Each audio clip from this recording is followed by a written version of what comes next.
I cried my heart out on vacation. Don Luskin, you like the fact that the Fed is turning dovish. You think they should fine-tune the recovery. I sobbed, I moaned at my computer when I read your thing. How can you go there, Don Luskin, my good friend? No, you're not giving me credit. I mean, I'm so thankful that you call me ubiquitous, but would you please give me credit for omniscience? Omniscience, okay. Prove your omniscience, please. Okay, all I am saying is that the Fed is a gigantic contributor right now to uncertainty. We have an FOMC that is PhD versus PhD. These guys all have different crackpot theories about what the economy needs. It's supposed to be a science, right? Economics is a science. They ought to be able to agree, but they can't. So what the Fed ought to do to fine-tune the economy is to put itself on the sidelines. And the way to do that is the Fed ought to announce that it will not change anything for a year. It'll leave interest rates at zero. It'll maintain the existing level of its balance sheet. It won't even have FOMC meetings.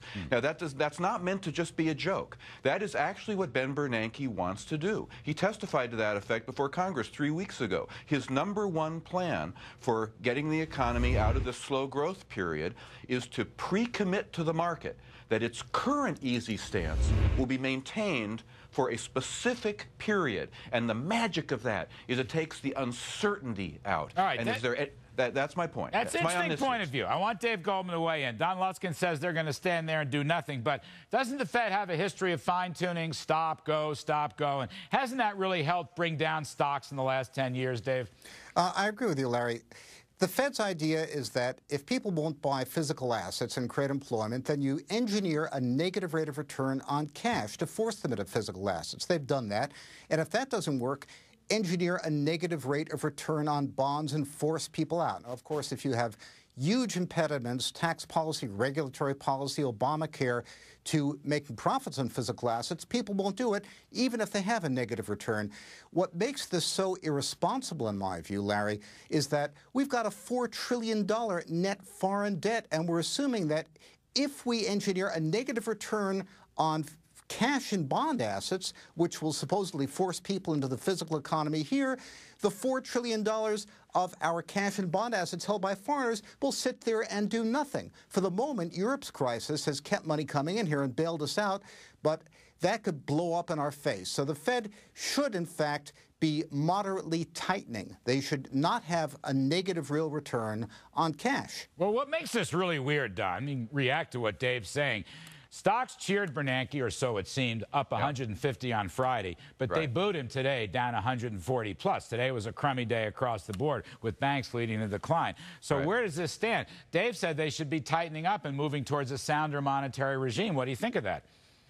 I guess I just don't know where that comes from. I mean, I wish we had your other ubiquitous guest, John Taylor, on the show. You know, his famous Taylor rule shows what the Fed has done over the last 25 years, just using very simple inputs of unemployment and economic growth. And if you use the same model that the Fed used successfully in the 80s and the 90s with those two inputs, you'd have a negative interest rate right now of about -5%. Now, obviously, you can't go below zero, but there's just no argument at all for why the Fed ought to raise rates. What do we want to do, invert the yield curve? How's that going to help? Please. The Fed's job is to maintain a stable currency.